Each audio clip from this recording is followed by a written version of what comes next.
우리에게 주시는 가장 기쁜 소식이 뭐냐면 영생을 값없이 주셨다는 거예요. 그 영생은 값없이 주시는 하나님의 선물입니다. 그러므로 영생은요, 여러분이 가지고 있는 돈이나 또 여러분이 가지고 있는 자격이나 어떤 공로로 얻을 수 있는 게 아니에요. 오늘 본문 에베소서 2장 8절 9절 말씀 한 번 더 볼까요? 본문의 말씀을 한 번 더 같이 읽겠습니다. 너희는 그 은혜에 의하여 구원을 받았으니 이것은 너에게 난 것이 아니요 하나님의 선물이라. 행위에서 난 것이 아니니 이는 누구든지 자랑하지 못하게 함이라. 아멘입니다. 영생은 은혜에 의하여 받은 것입니다. 사람에게서 난 것이 아니고 하나님의 선물이라고 했습니다. 우리의 어떤 행위로 말미암아 난 것이 아니기 때문에 누구든지 이 영생을 자랑할 수 없다라고 성경은 말씀하고 있죠. 사실 우리가 이 세상을 살아가면서 생명과 연결되어져 있는 정말 중요한 것은 하나님께서 다 선물로 우리에게 주셨습니다. 예를 들면 오늘은 비가 와서 좀 궂은 날씨지만 하늘의 햇빛과 공기와 물 이런 것들은 값없이 선물로 거저받았죠. 이와 같이 영생도 하나님이 우리에게 선물로 주셨다는 것입니다. 제가 이번에 그 평택에서 그 전도팀과 전도하면서 어떤 분에게 영생은 값없이 주시는 하나님의 선물입니다 라고 말하고, 영생에 대해서 무엇으로 얻을 수 있습니까? 라고 물었더니 어떤 분은 착한 일, 좋은 일, 열심히 살면 되지 않아요? 라고 말씀하더라고요. 그러나 영생은 우리의 돈이나 공로나 노력으로 얻는 것이 아니죠. 하나님의 선물입니다. 그렇다면 하나님은 이 영생을 우리에게 왜 선물로 주시려고 할까요? 그것은 성경이 우리 인간에 대해서 어떻게 말하고 있는지를 보시면 잘 알 수가 있습니다. 두 번째 보시기를 원하는 말씀은 인간인데요. 성경은 우리 인간에 대해서 어떻게 정의하고 있죠? 인간은 죄인이다라고 정의합니다. 그러므로 죄인은 자신을 구원할 수가 없습니다. 우리가 바다에 빠졌어요. 한번 생각해 보십시오. 바다에 빠졌어요. 수영도 잘 하지 못해요. 그런데 내가 바다에 빠져 있는 내가 내 머리를 붙잡고 끌어올릴 수 있습니까? 못한 거죠. 그래서 로마서 3장 23절 말씀에는 모든 사람이 뭘 범하였음에? 죄를 범하였음에 하나님의 영광에 이르지 못한다 기록하고 있는 것입니다. 그러면 죄가 뭘까요? 성경은 그 죄를 세 가지, 아니 네 가지로 정의하고 있는데, 그 첫 번째는 강도나 살인, 도둑질, 간음처럼 하지 말아야 할 것을 굳이 하는 것이 죄고, 두 번째는 부모 공경하라, 이웃 사랑하라고 했는데 해야 하는 것을 하지 않은 것 또한 죄라고 말합니다. 그리고 세 번째로 보이지 않고 드러나지 않는다 할지라도 교만, 미움, 정욕, 시기, 질투, 거짓말처럼 나쁜 마음이나 나쁜 생각을 가지는 것도 죄라고 말하죠. 마지막 네 번째로 가장 중요한 것인데요, 무엇보다도 우리 하나님을 믿지 않는 것이 제일 큰 죄라고 말하고 있는 것입니다. 사랑하는 성도 여러분, 자, 이런 관점, 금방 죄의 정의에 대해서 들으셨는데 이런 관점에서 본다면 여러분들은 하루에 한 몇 번 정도 죄를 짓는 것 같습니까? 우리 장로님들은 한 몇 번 정도 죄를 지을까요? 수도 없이 짓겠죠. 근데 간추리고서 한 10번? 한 5번만? 아니, 하루에 밥을 3끼 먹으니까 하루에 3번만 짓는다고 합시다. 그러면 우리는 그분을 볼 때 와, 천사다 라고 할 수 있지 않겠습니까? 그런데 그 하루에 3번만 죄를 지어도 1년이면 1000번이 넘고요. 요즘은 기술이 발달해서 한 90년 이상 살잖아요. 90년을 한 평생으로 본다면 우리는 평생에 9만 번 이상의 죄를 짓는 결과를 가져오게 되는 것입니다. 그래서 이 세상에 우리 자신은 죄인이 아니라고 주장할 수 있는 사람은 아무도 없는 거예요. 자, 그렇다면 이런 죄인이 어떻게 하면, 어떻게 해서 영생을 얻을 수 있을까요? 그것은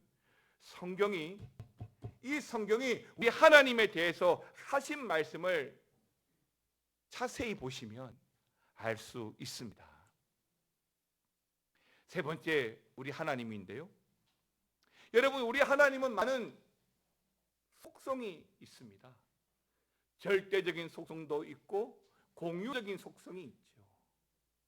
그런데 그 속성 중에서 우리 하나님께서 우리와 관계된, 죄와 관계된 영생의 속성을 좀 이야기하자면 우리 하나님은 굉장히 자비로우신 분이십니다. 그래서 우리를 벌하시는 것을 원치 않아요. 하지만 또한 하나님은 공의로우시기 때문에 반드시 우리의 죄를 벌하셔야만 하지요. 요한일서 4장 8절. 요한일서 4장 8절에서 하나님은 뭐라고 말씀합니까? 하나님은 사랑이시다라고 말씀합니다. 그렇죠. 우리 하나님은 사랑이시죠. 그런데 출애굽기 34장 7절에서는 뭐라고 합니까? 같이 한번 읽어볼까요? 읽겠습니다. 인자를 천대까지 베풀며 악과 가실과 죄를 용서하리라. 그러나 벌을 면제하지는 아니하고 아버지의 악행을 자손 3, 4대까지 보응하리라. 인자를 천대까지, 축복은 천대까지. 그런데요, 예수 믿지 않고 벌은요 3, 4대까지 어떻게 한다고요? 면제하지 않고 뭐 하신다고요? 보응하겠다라고 하셨습니다. 지금도 러시아가 우크라이나와 전쟁 중에 있지 않습니까? 100여 년 전 러시아 제국 시절에 역시 큰 전쟁을 치르고 있었는데요. 그때 총지휘관이 바로 가르시아라는 장군이었습니다. 한참 전쟁을 치르고 있는데 자꾸 군 식량이 없어지는 거예요. 그래서 이 지휘관 가르시아 장군은 누구든지 식량을 훔치다가 붙잡히게 되면 끔찍한 채찍질을 당하게 될 것이다 라고 엄포를 놓았습니다. 그런데 어느 날 그 식량을 훔쳐가던 범인이 잡혔습니다.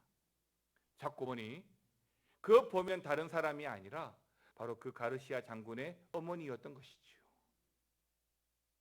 이 가르시아 장군은 원칙대로 그 사랑하는 어머니를 채찍질하자니 늙으신 어머니가 돌아가실 것만 같고, 또 군대 지휘관으로서 무시하고 그냥 넘어가자니 부하들에게 또 군대의 군기가 제대로 서지 않을 것 같고, 결국 처벌 당일날 이 가르시아 장군은 그 어머니와 부하들 앞에서 자신의 겉옷을 벗습니다. 그리고 부하들에게 어머니 대신에 자신을 대신 때려라, 치라 라고 말합니다. 그러므로 인해서 그가 대신 어머니 대신 채찍에 맞음으로써 어머니를 향한 사랑을 실천했을 뿐만 아니라 동시에 죄인을 처벌하는 공의도 실천하게 된 것입니다. 이처럼 자비로우시고 의로우신 우리 하나님은 우리의 죄 문제를 바로 예수 그리스도로 말미암아 단번에 해결하신 것입니다. 네 번째가 바로 예수 그리스도입니다. 여러분, 우리 예수님은 가장 완벽한 하나님이시면서 가장 완벽한 인간입니다. 그 예수 그리스도는 우리에게 그 영생을 선물로 주시기 위해서 이 땅에 오시고 십자가에 죽으심으로써 우리의 죄값을 다 치르시고 부활하셨습니다. 여러분, 제가 책을 하나 들고 있다고 생각해 봅시다. 제가 들고 있는 이 책은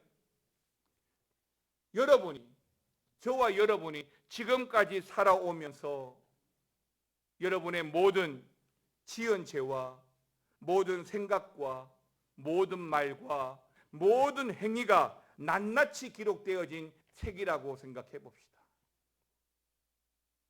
그런데 성경은 어느 날 이 책이 하나님 앞에서 펼쳐지게 되고 우리가 행한 대로 이 책에 기록되어진 대로 다 심판받게 될 것이라고 말씀하고 있는 것입니다. 그런데 바로 이 책에 기록된 저와 여러분의 그 죄가 문제죠. 하나님은 우리를 사랑하시기 때문에 벌하실 수도 없고, 그러나 또 의로우시기 때문에 단호하게 그 죄를 벌하셔야만 했던 것입니다. 바로 이 문제를 해결하시기 위해서 하나님은 그 사랑하시는 아들 예수 그리스도를 이 세상에 보내신 것입니다. 이사야 53장 6절에 보시면 성경은 우리는 다 양 같아서 각기 제 길로 갔거늘 여호와께서는 우리 모두의 죄악을 누구에게? 그에게 뭐 하셨다고요? 담당시키셨도다라고 말씀합니다. 하나님이 미워하시는 우리의 모든 죄가 바로 그가 사랑하시는 아들 예수 그리스도께로 옮겨진 것입니다. 예수 그리스도는 바로 그 자신의 몸으로 우리의 모든 죄값을 치르시기 위해서 친히 십자가에 달려 돌아가셨습니다. 십자가 위에서 그 십자가에 못 박혀서 우리의 그 죄값을 다 치루었을 때에 예수님께서는 다 이루었다라고 말씀하셨습니다.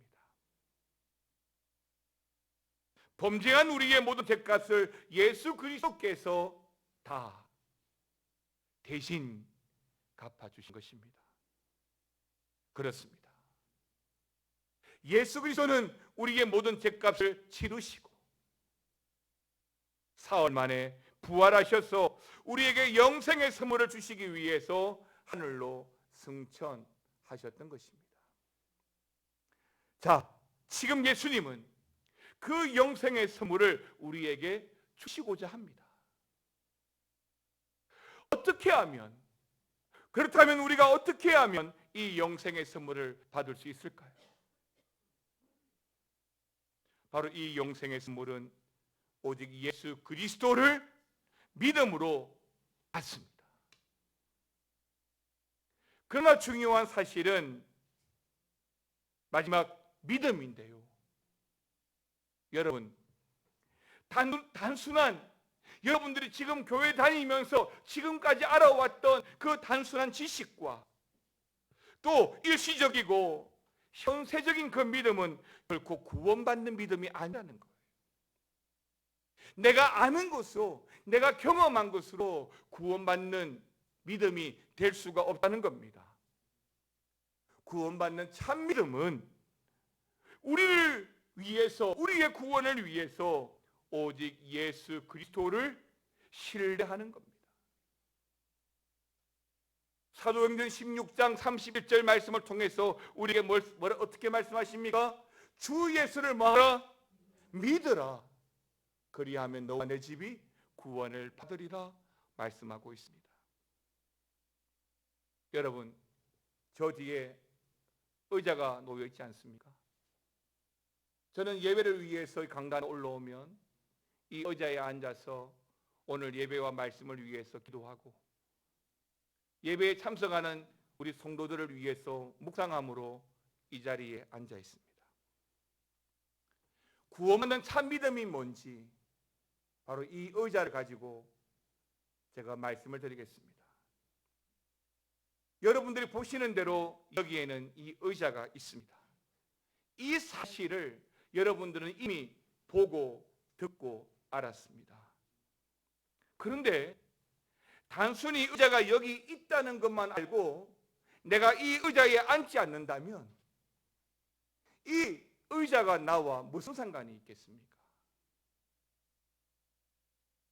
죄송한 말씀이지만 다시 이 의자를 우리 예수님이라고 한번 생각해 봅시다. 이 의자가 나를 편하게 해줄 것이라는 것을 알면서도 우리가 이 의자 옆에 서 있기만 하듯이 예수 그리스도가 구원자라는 사실을 내 머리로만 알고 온전히 신뢰하지 못한다면, 이 의자 옆에 서 있기만 한다면 그 믿음은 단순히 지식적인 동의에 불과한 것이기 때문에 우리 자신을 구원하는 믿음이 아니라는 것입니다. 또한 우리가 기도하면서 우리가 기도하는 여러 가지 제목들이 있지 않습니까? 자녀 문제, 건강 문제, 돈 문제. 그런데 우리는 기도하면서 예수님께 그 자녀 문제를, 그 건강의 문제를, 그 돈의 문제를 해결해 달라고 기도합니다. 각종 문제들을 예수님께 부탁드리면서도 나는 여전히 의자에 앉지 못하고 예수 그리스도 옆에 서 있다면, 신뢰하지 못한다면 그 믿음이 바로 일시적이고 현세적인 믿음이기 때문에 우리를 구원하는 믿음이 아니라는 것입니다. 성경이 가르치는 참 믿음은, 아니 구원받는 참 믿음은 예수님께 던져놓았던 자녀의 문제와 건강의 문제와 이 돈의 문제를 내가 붙들고 내가 예수님을 온전히 신뢰함으로 이 의자에 앉는 것이겠죠. 문제만을 던져놓는 것이 아니라 그 문제를 내가 붙들고 예수님 앞에 온전히 신뢰하고 나아가는 것을 말하는 것입니다. 그 순간 비로소 우리는 영생의 선물을 받게 된 것입니다. 사랑하는 성도 여러분, 예수 그리스도를 안다는 것은 구원받는 믿음이 아닙니다. 나의 삶을 예수님께 맡기는 것뿐만 아니라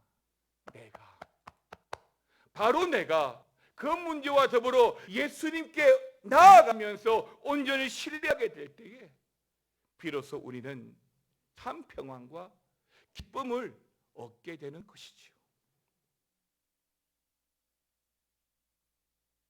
제가 현장에서 전도를 해보니까 이런 말씀과 더불어 말씀을 드렸더니 제가 마지막으로 물었어요. 그렇다면 영생을 얻어서 천국 가려고 지금까지 여러분은 누구를 신뢰하고 살아왔습니까? 물어봤더니 다 고백을 하시더라고요. 그러고 보니 나는 나 자신을 신뢰하고 살았군요. 내 능력을 의지하고 내 돈을 의지하고 내 지혜를 의지하고 내 자격을 의지하고. 사랑하는 성도 여러분, 영생을 선물로 얻고 천국에 들어가려면 그 신뢰의 대상을 우리 자신이 아니라 예수 그리스도께로 옮겨야만 하는 것입니다. 성경은 그 예수 그리스도를 신뢰하는 그 믿음에 대해서 우리에게 말씀해 주셨어요. 자, 그렇다면 우리가 또 이 성경이 말하는 그 믿음이 무엇을 뜻하는지, 내가 그 문제를 안고 그 의자에 앉는다는 것이 무엇을 뜻하는 것인지 간단하게 세 가지로 말씀을 드리겠습니다. 첫 번째는 영생을 얻기 위해서 나 자신을 신뢰하지 않고 오직 예수 그리스도만 신뢰하겠다는 것입니다.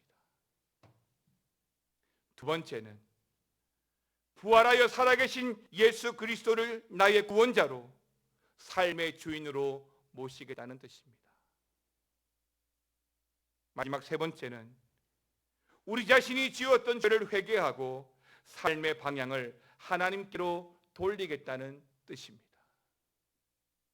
바로 이 믿음이 우리의 문제를 안고 의자에 앉는, 영생을 얻는 참 믿음인 것입니다.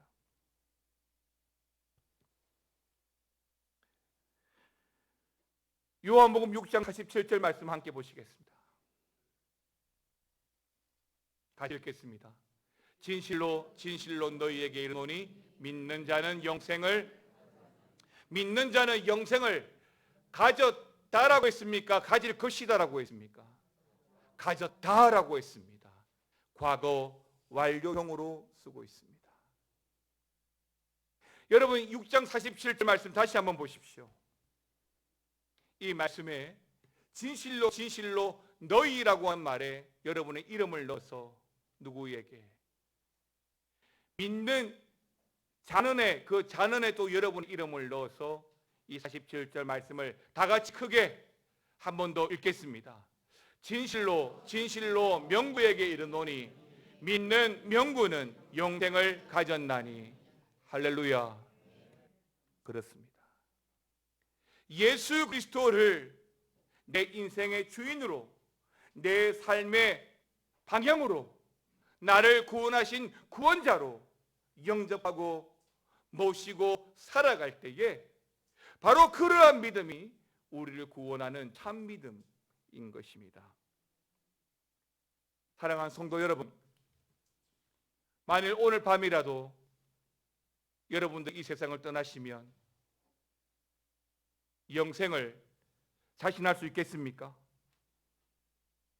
우리는 바로 이 예수 그리스도를 믿기 때문에 그 천국에 들어갈 수 있는 것입니다. 누구라도 내가 천국에 들어갈 자격과 이유를 물어보면 우리의 대답은 오직 한 가지뿐이죠. 예수 그리스도인 것입니다. 1000명이 넘는 큰 교회에 제자 훈련을 실시하면서 목사님이 한 명 한 명에게 인터뷰를 합니다. 장로님이 인터뷰를 받았습니다. 마지막 질문 중에 장로님, 오늘 밤에 이 세상 떠나시게 된다면 천국에 들어갈 자신이 있습니까? 라고 물었더니 장로님 한참 계시더니 하는 말씀이 글쎄요, 살아온 인생이 부끄러워서 큰일 났습니다. 신앙생활 몇십 년 한 장로도 글쎄요, 살아온 인생이 부끄러워서 라고 말합니다. 그러니까 그분은 구원이 자신의 공로로 얻는다라고 착각을 하고 있는 것이죠. 다시 한번 묻겠습니다. 여러분, 오늘 밤이라도 천국 갈 자신이 있습니까? 그 이유가 무엇입니까? 예수 그리스도이죠. 예수 그리스도 때문인 거예요. 그러면 우리가 이 영생의 삶을 지속적으로 좀 누리기 위해서 어떻게 해야 될 것인가? 간단하게 5가지만 말씀드리겠습니다. 첫 번째가 성경이에요. 여러분, 성경 말씀은 살아있는 하나님의 말씀이라고 했고 구원의 진리가 들어있는 말씀이거든요. 특별한 때만 이 말씀 보지 말고 꾸준하게 이 말씀을 보십시오. 하루에 한 장씩이라 좋습니다. 꾸준하게 보십시오. 구원의 진리가 보일 겁니다. 정 어려우시면, 눈이 안 보이신다 그러시면 요한복음, 제가 주일 오전에 설교하고 있잖아요. 그 요한복음이라도 꾸준히 읽으십시오. 영혼의 양식이 될 겁니다. 두 번째는 기도예요. 여러분, 기도 어려워하지 마십시오. 손을 보면서 기도하시면 돼요. 제일 처음에 뭐죠? 하나님 아버지, 우리의 기도의 대상입니다. 두 번째는 하나님 감사해요. 뭐 때문에 감사하고 뭐 때문에 감사하고. 세 번째는 하나님 용서해 주세요. 우리는 죄인입니다. 회개 기도를 하는 거예요.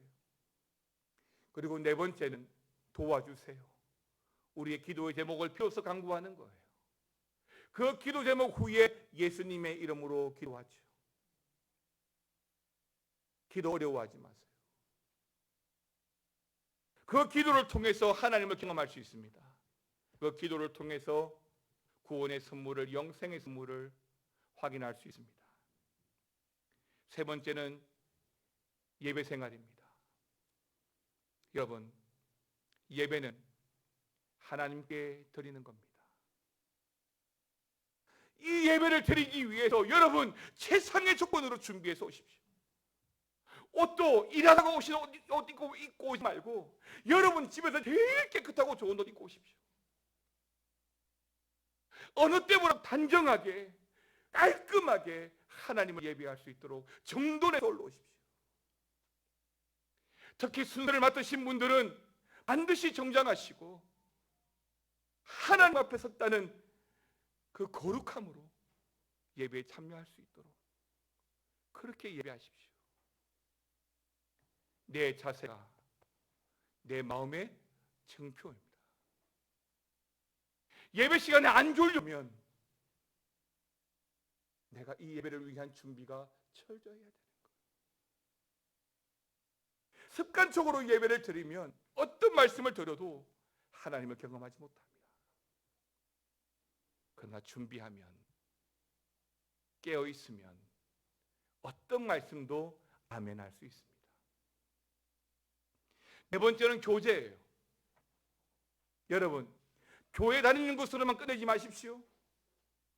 새가족보에도 들어가고 목장에도 들어가고 전도에도 들어가고 봉사부 모임에도 들어가고 그렇게 해서 교제하십시오. 예배 드리는 것으로만 끝내지 말고 그런 교제를 통해서 여러분의 믿음이 더 성장하는 거예요. 힘드네, 바쁘네, 아프네 핑계하기 시작하면 여러분들은 절대 교회 자리에 못 나옵니다. 결단하면 영생의 기쁨을 바로 그 교제의 자리에서도 얻을 수 있습니다. 마지막 네 번째는, 다섯 번째는 전도입니다. 땅끝까지 이르러 전하라라고 했습니다. 여러분, 어제 뉴스를 봤는데요. 지금 세계 곳곳에 일어나는 이상한 일들을 보도하면서 나레이션을 그러더라고요. 세상에 정말이 된 것 같다라고. 땅끝이라고 한다면 전도해야 됩니다. 이것이 준엄한 하나님의 명령이에요. 피해가지 마십시오. 나이, 조건, 건강 중요하지 않습니다. 어떤 암 환자분이 계십니다. 갑자기 암이라고 하는 통보를 받았습니다. 처음에는 하나님도 원망을 하고 자신은 건강관리를 참 잘했는데 암이라니. 그런데 기도하면서 응답을 받았습니다. 그래, 기회다. 이럴 때 친구들 전도해야 되겠다. 찾아오는 친구들, 아니 찾아오라고 연락을 합니다. 그리고 찾아온 친구들에게 이 복음을 전해요. 영생의 말씀은 복음을 전하죠. 그리고 그 친구들이 예수 믿기 시작합니다. 자, 그러면 그 암 환자가 살아났을까요? 천국 갔습니다. 4개월 후에. 그런데도 슬프지 않는 것은 영생의 선물을 받았기 때문인 것이죠. 사랑하는 성도 여러분, 우리는 일평생 천국 갈 때까지 전도하기를 멈추면 안 됩니다. 반드시 기록되어진 이 책을 통해서 하나님은 보실 겁니다. 이번 주부터라도 이 5가지 원칙을 여러분들이 가지고 매일매일을 살아가시면서 영생의 기쁨과 감동으로 살아가시고 또 예수의 이름으로 살아가시고 그 예수의 이름으로 매일매일 일어나셔서 하나님 허락하시는 은혜와 감동으로 승리하시기를 주님의 이름으로 축원합니다. 함께 찬양하겠습니다. 예수의 이름으로.